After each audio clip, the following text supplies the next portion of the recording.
All right, Sam, for those who don't know you, could you introduce yourself real quick?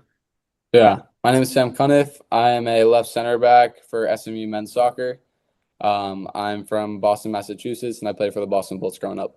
All right, now I'm gonna ask you a few recruiting questions. So, what separates players who get recruited from equally talented players who don't?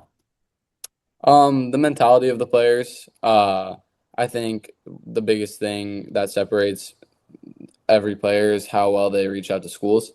Um, so for me, when I was reaching out, I thought I did a really good job of staying in touch and making sure I was front of mind of the coaches. While other players who are better than me or just as good as me didn't reach out as much, and that definitely shows.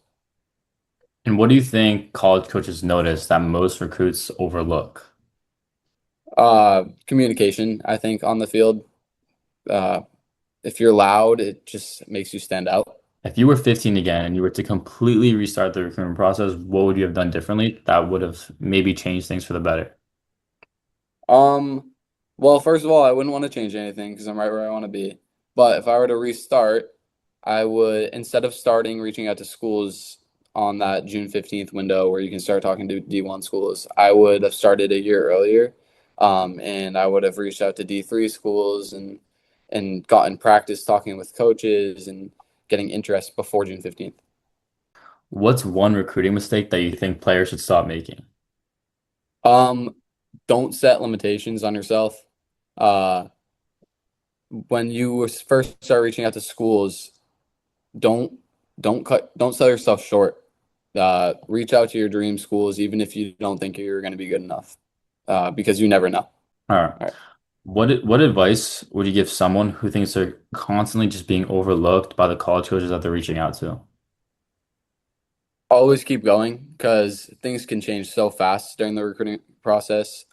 Personally, like I had a school that I was talking to and they hadn't responded to me for months, and then I kept on texting them and emailing them, and out of the blue, they responded, and 2 weeks later, I had an offer from them. So things can change so fast. So What's the biggest lie young players believe about playing Division One soccer?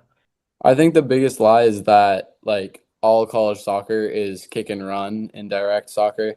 For me, part of the reason I chose SMU is because they're a team that puts the ball down and connects passes and dominates possession. So I think all teams are different, and that's a definitely a lie. And was that something that shocked you coming into SMU? Like, did you know that beforehand or? That was something I knew beforehand from watching games with my family and whatnot. I knew that they dominated the ball, and that was something that I was looking for in my recruiting process. Yeah. And what was kind of the biggest thing that did shock you when you first came to SMU then? Um, everybody's good.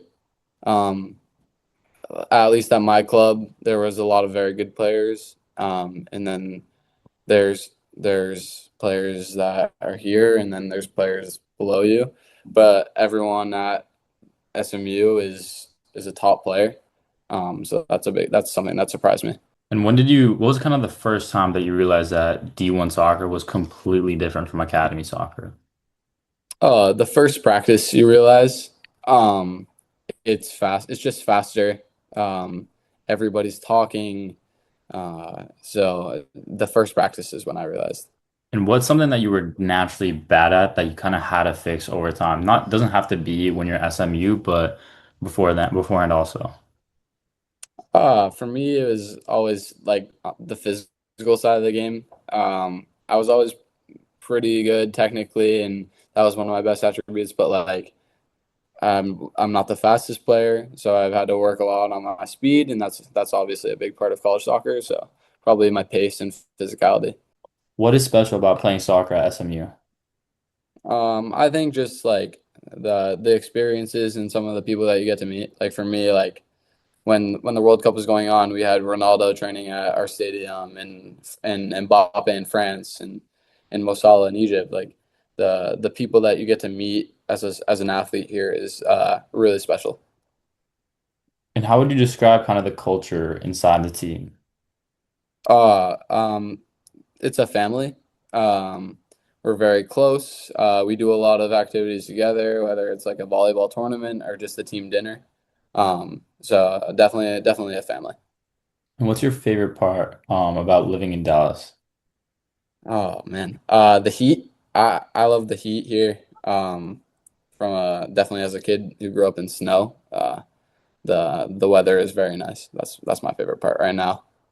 And what has been your kind of your favorite facility or the benefit that athletes kind of get at SMU?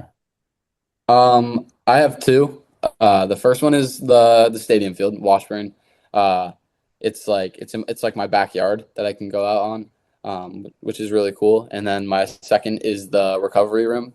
Um, I spend an hour and a half there every day on the Normatex doing schoolwork or scrolling. All right, great. What would you say has kind of been your favorite like SMU soccer memory so far? So far, has been when the World Cup teams were here. And seeing the pro players, Ronaldo and Mbappe on our field, it was just like it was a surreal moment. What would you say is one SMU tradition that you guys have that an outsider wouldn't quite really understand? I think one thing that we do that's really cool is like we go to a player on the team's farm for a weekend in preseason as like a team bonding experience, and that's a really cool thing that no one other than the team gets to see. What does a normal day at SMU kind of look like for you now that you're in preseason?